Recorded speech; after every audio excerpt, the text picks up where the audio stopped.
Hello everyone, আসসালামু আলাইকুম। আপনারা কেমন আছেন? নিশ্চয়ই ভালো আছেন। তো আজকে আমি হাজির হয়ে গেলাম নতুন একটি রেসিপি নিয়ে। রেসিপিটি হলো চটপটি তৈরি করে বাসার সবাইকে খাইয়েছি, সেটাই এখন আপনাদের সাথে শেয়ার করব।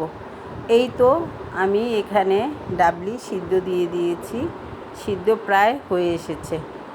আর চটপটি বানাতে যা যা লাগবে উপকরণ সব এখানে বেসিনের উপরে রেখে দিয়েছি। অনেক দিন ধরেই ভাবছি যে একটু গরমের ভিতরে চটপটি খেলে ভালোই লাগবে সবাই মিলে, তাই চটপটির আয়োজন করলাম আজকে। এই তো আমি আবার একটু নিজেই ঘরে বসে ফুচকাও বানালাম চটপটির জন্য।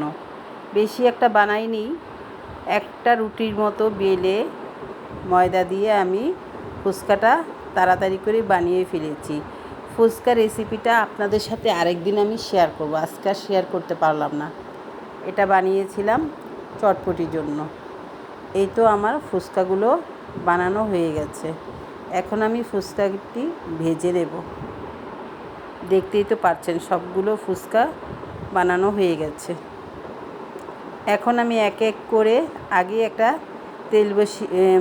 তেল দিয়ে প্যান বসিয়ে দিয়েছিলাম, সেখানে এখন আমি সবকটা ফুচকা দিয়ে দিলাম ভাজার জন্য।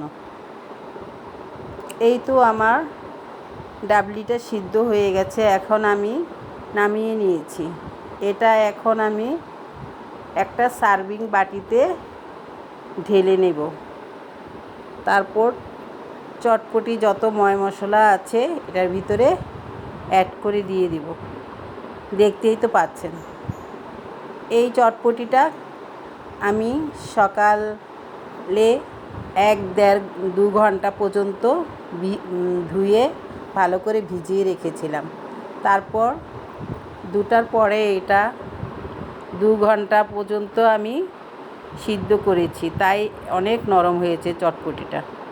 এই তো এখন আমি চটপটির ভিতরে আলু সিদ্ধ করে রেখেছি, কিউব করে কেটে রেখেছিলাম, সেটা এখন দিয়ে দিলাম আস্তে আস্তে করে। এখন আস্তে আস্তে করে সব পদের মশলা এটার ভিতরে অ্যাড করে দিব। আর কিছু মশলা রেখে দিয়েছিলাম, পরে যদি আবার লাগে তখন আবার নিয়ে নিয়ে সবাই খাবে।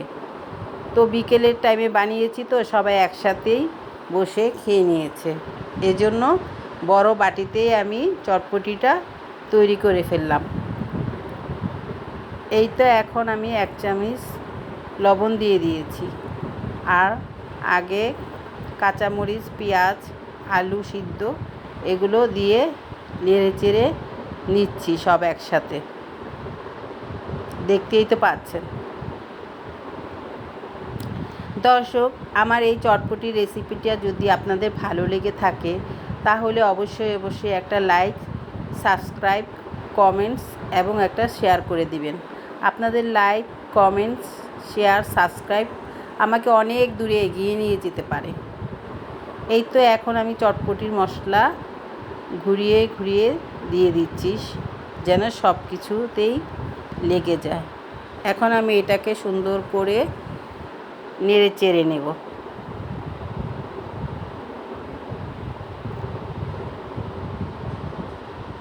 আপনারা যদি কম মশলা খান তাহলে কম দিবেন, আর বেশি মশলা খেলে বেশি দিবেন, কোনো সমস্যা নেই, যে যেভাবে খেতে পারে। আমরা একটু মশলা বেশি খাই, তাই আমরা একটু মশলাটা চটপটিতে বেশি দিয়ে দিয়েছি। আর এখানে আমার মেয়ে তেঁতুলের জুস করে রেখেছে, সেটা এখন আমি অ্যাড করে দিচ্ছি।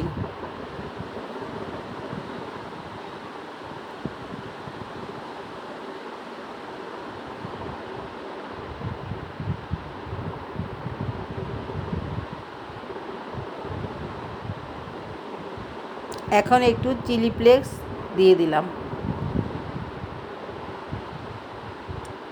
আর এই পাশে আমি ফুচকা ভেজে রেখেছি, সেটা এখন অ্যাড করে দিয়ে দিচ্ছি।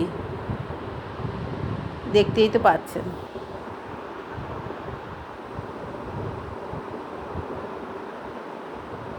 আপনারা বাসায় এইভাবে বানিয়ে ট্রাই করে দেখতে পারেন। এখন একটু ডিম দুটো কিউব করে কেটে রেখেছিলাম, সেটাও অ্যাড করে দিলাম। আর আমার মেয়ে ধনিয়া পাতাটা অ্যাড করে দিয়েছে, আমাকে করতে দেয়নি, সেটা আমি দেখাতে পারিনি। এখন আবার একটু তেঁতুলের রস উপর দিয়ে দিলাম।